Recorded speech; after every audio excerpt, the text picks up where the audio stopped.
Yan. Ito pong post na ito na nasa ibabaw mga kababayan na ibinlag pa nga, hindi na nga binerify, ipinakalat pa para po lumabas na makatotohanan na ito daw pong ugnayan ng Brunei at saka po ng dating presidente ay nagiging matatag daw po dahil nga daw po pinadalhan o etong Davao City nakabili ng gasolina dito daw po sa Brunei. So ngayon ito i-play natin. Breaking news, Davao City, nakabili na ng gasolina sa Brunei.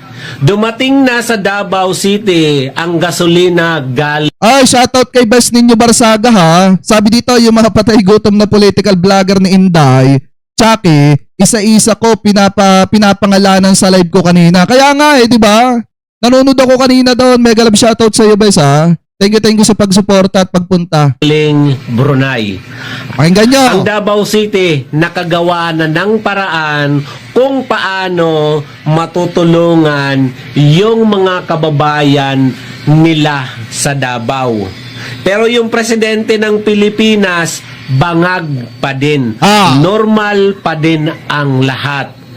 Magbebenta si BBM ng mga assets and liabilities ng Pilipinas para makabili ng supply. Ngayon pa lang makikita nyo na agad mga kababayan kung sino talaga yung mga inutusan lang para bumili ng suka. Ano po, na hindi na nga bumalik mga kababayan, mas pinili pang mag-vlog kahit palpak naman po ang ibinablog. Ito po yung mga vlogger mga kababayan na sumisira ng community ng social media. Bakit po natin nasabi? Kasi bukod sa nilalason po nila ang isipan ng mga kababayan Pilipino po natin, wala silang pakialam kung ang kanilang sinasabi ay hindi po totoo. Ang mahalaga lang sa kanila mga kababayan, kumita, magka-revenue at higit sa lahat kung tumatanggap sila kay Sara Duterte allegedly, talagang wala silang pakialam sa mga kababayan Pilipino po natin kung ano ang paniniwalaan ng taong bayan. Pero kung iisipin nyo pong mabuti, maliwanag naman ang mensahe ng ating presidente na bawasan ang pagpapakalat ng fake news, lalo na kung hindi po nakakatulong. Diba? Kung hindi ka na nga nakakatulong, huwag ka nang gumawa ng fake news. Ano po, so ngayon ituloy pa natin. Asan ba yung pera ng Pilipinas? Ubus na ba? Bakit magbebenta ng assets and liabilities? Saka take note mga kababayan na ito pong kumakalat na yan yung nasa likuran nito nagsasalitang ito na parang daungan. May mga nagko-komento po na yan daw po ay sa Lucena. Ano po, yun po yung nababasa ko sa mga komento ha, pero pakitama na lamang po ko kung ako po ay mali. Para makabili ng supply. Ayaw niyong maniwala na si BBM magnanakaw, si BBM kurap, si BBM bangag. Kita nyo? Ari-arian sa Pilipinas bebenta para makabili ng supply. Nasaan yung pinagmamalaki ni Auntie Claire na magandang ekonomiya natin? Marami tayong investors. Parang wala naman tayong mapagkukunan ng pera.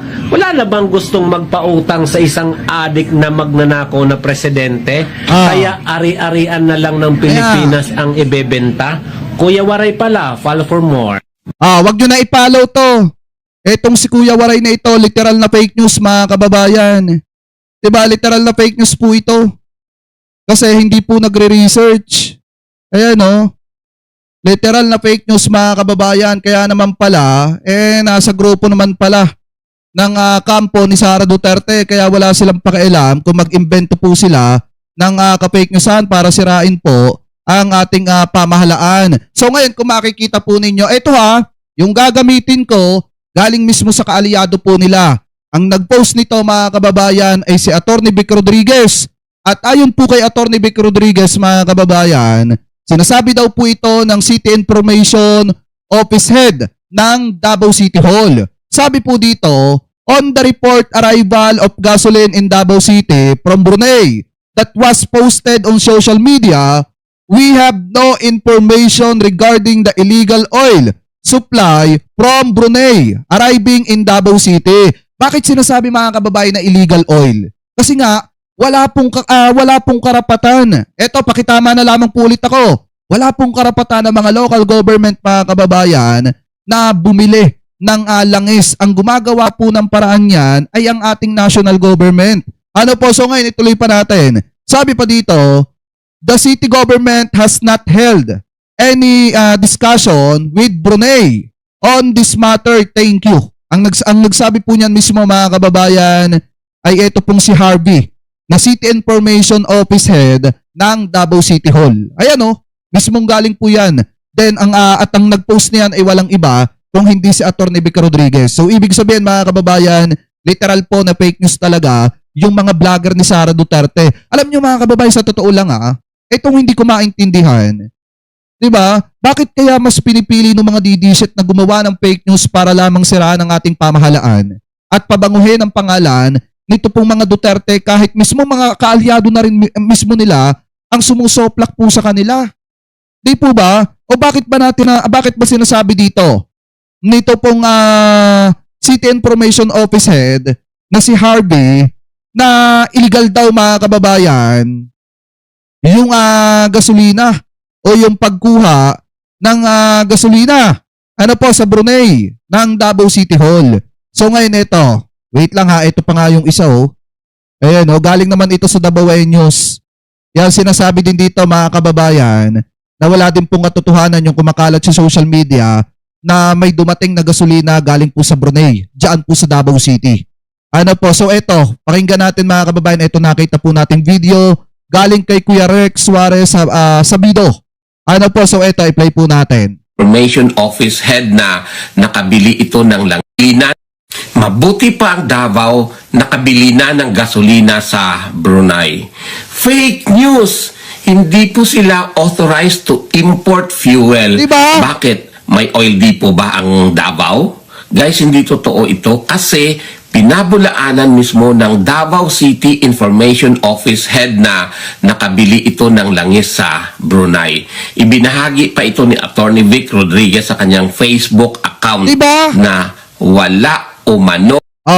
Yung mga nangaaway sa akin dyan. Ito. Diba mismong si Vic Rodriguez pa sa kanyang social media account ang nagbahagi na wala pong katotohanan yung kumakalat na balita na nakabili ng langis o gasolina ang Davao City sa Brunei. Yung pong pinapakalat ng vlog, yung pong mga pinapakalat na maling balita ng mga vlogger na LRY aka Small Boy tsaka po nitong si Alputer allegedly, at nitong sinakipichong ito mga kababayan, wala pong katotohanan yan. Pati nga si Kiko Barsaga, fake news din dyan Kasi di ba sila yung nagsabi na nakabili daw po ang Davao City ng gasolina sa Brunei. Wala naman palang katotohanan. Anyway, tuloy pa natin. Yung information na nakabili ang Davao City ng gasolina sa Brunei. Pinabulaanan mismo ito, di ba, ng kanilang Information Office Head. Ang kumakalat na balita na ito na nakabili nga umano ang Davao City ng supply ng langis sa Brunei. Ang pagkasabi niya, wala kaming information tungkol sa umano'y supply ng langis mula sa Brunei na dumarating sa Davao City. Hi guys, ano ba naman ito? Nung una, nagpadala daw si Basti ng airplane sa Middle East para sunduin ang mga stranded OFWs na hindi naman pala totoo. Pegador, wala kang kawala. Pegador, kayo ay maganda. Pegador, galit sa masama.